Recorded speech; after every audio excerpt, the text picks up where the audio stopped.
yo tenía alguna preocupación porque en el momento de comenzar no había muchas personas presentes, pero ahora otros han llegado y gracias a todos por estar con nosotros. Es un privilegio también de mi parte estar con ustedes. En el Evangelio de Marcos, capítulo 8, hay un texto interesante acerca de la confesión de Pedro. Pensando en el contexto, podemos observar Pedro el joven, posiblemente 30 años, algo así, más o menos de la misma edad que Cristo. Pedro el joven. Y dice el texto de 8:27, salieron Jesús y sus discípulos por las aldeas de Cesarea de Filipo. En el camino preguntó Jesús a sus discípulos, diciéndoles: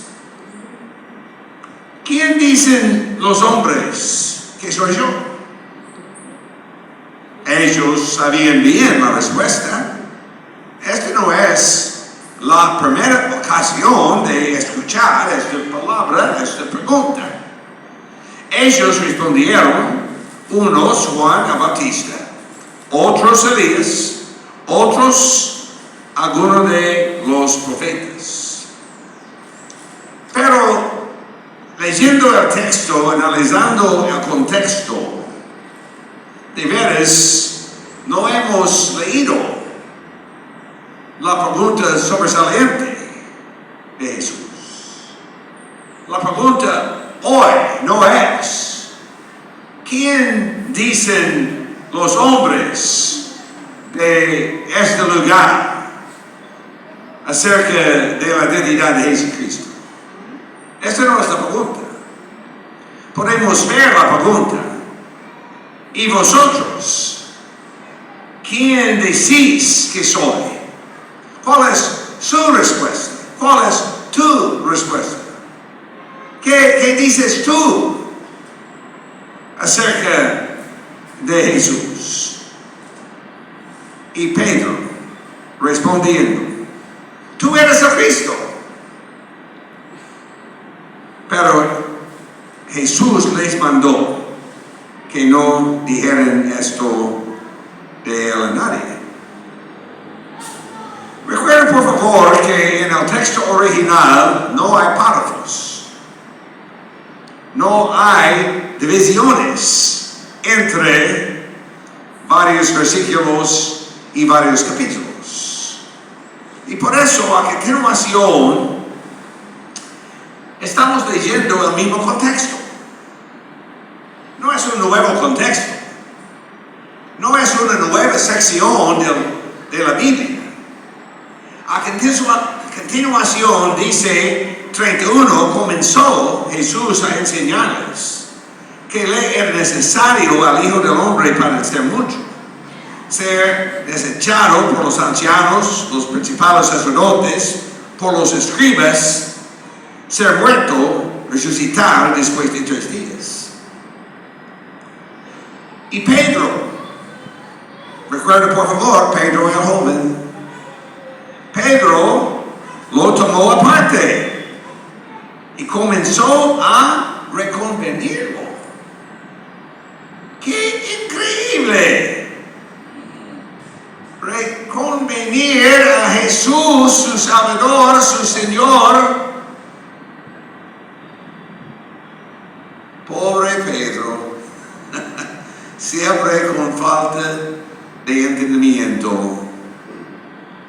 Jesús, 33, volviéndose y mirando a los discípulos, reprendió a Pedro: quítate delante de mí, Satanás, porque no pones la mira en las cosas de Dios, sino en las de los hombres.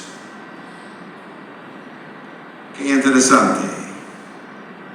La respuesta correcta, pero sin entendimiento. Sin entendimiento. Tú eres el Cristo. No es posible.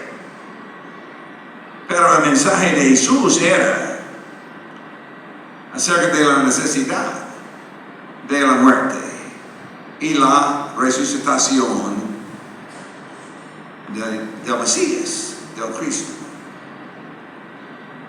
Es interesante comparar este texto de Marcos capítulo 8 con el texto de Segunda de Pedro. Ahora no tenemos Pedro el joven, tenemos Pedro el viejo. ¿Cuál era la actitud de Pedro en la última parte de su vida? No en su juventud, en la última parte. ¿Cuáles eran las cosas más importantes? Rápidamente pasando por la carta segunda de Pedro. 1:2. Que la gracia y la paz os sean multiplicadas en el conocimiento de Dios y de Jesús nuestro Señor. 1:8. Porque si estas cualidades son tuyas y van aumentando, te impedirán ser eficaces o infructuosos en el conocimiento de nuestro Señor Jesús. 2:20. Porque si después de haber escapado de las impurezas del mundo, mediante el conocimiento de nuestro Señor y Salvador Jesucristo, nuevamente quedan enredados en ellas, etcétera, etcétera. Y el último versículo de esta carta, crecer en la gracia y el conocimiento de nuestro Señor y Salvador Jesucristo. A Él sea la gloria, ahora hasta el día de la eternidad. Amén. ¿De dónde viene en nuestras vidas la gracia, la paz? Por medio del conocimiento de nuestro Señor Jesucristo. ¿Cómo es posible crecer, desarrollar las cualidades de un cristiano, dar fruto? ¿Cómo es posible? Conocimiento de nuestro Señor Jesucristo. ¿Cómo es posible escapar las influencias del mundo? El conocimiento de nuestro Señor Jesucristo. ¿Cuál es la fuente de crecimiento en nuestras vidas? El conocimiento de nuestro Señor Jesucristo. Qué interesante, comparando Pedro el joven y Pedro el viejo. Un cambio grande. No solamente predicando las palabras correctas, pero sin entendimiento. Pero después de muchos años de sufrimiento, de pagar el precio, de sacrificio, después de muchos años de servir en medio de muchas aflicciones, dificultades, problemas, ¿qué importaba? Conocer a Jesucristo. Me llama la atención porque esta también era la respuesta de Pablo en Filipenses capítulo 3 Nos falta el tiempo de hablar de Juan. Podemos notar el mismo principio especialmente las cartas de Juan. Podemos pensar en las palabras de Pablo a Timoteo, segundo Timoteo especialmente, pero me gustaría llamar la atención a Filipenses capítulo 3. Pablo, otra vez, el viejo. ¿Cuál era la cosa más importante? Para nosotros, ¿cuál es la cosa más importante? 3:7. Filipenses 3:7 en adelante. We're going to spend most of our time in Philippians 3:7 to know about Jesus and to know Jesus. 3:7. Pero cuántas cosas eran para mi ganancia, las he estimado como pérdida por amor de Cristo. Ciertamente, aún estimo todas las cosas como pérdida por la excelencia del conocimiento de Cristo Jesús, mi Señor. Por amor he perdido todo, lo tengo por basura para ganar a Cristo.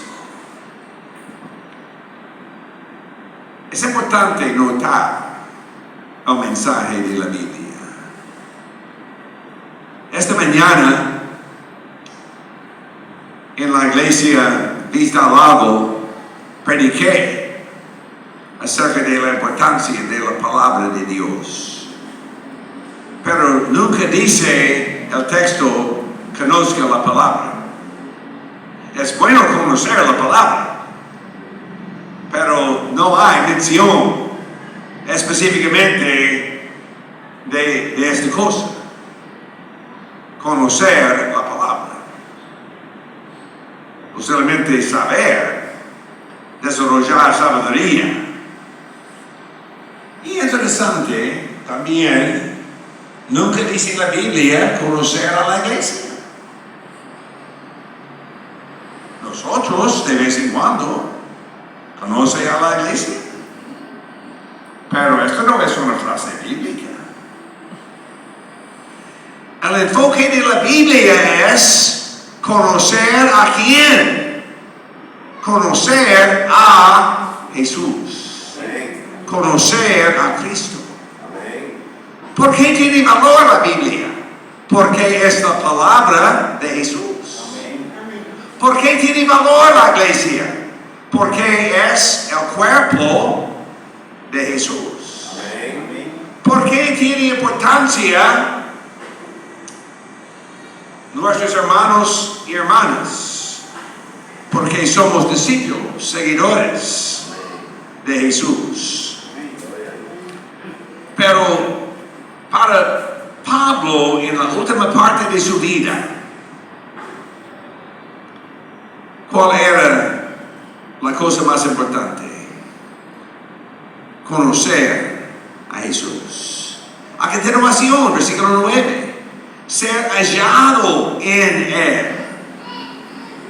No con mi propia justicia de la ley, sino la que se adquiere por la fe en Cristo. Justicia que procede de Dios de base en la fe. Yo quiero conocerlo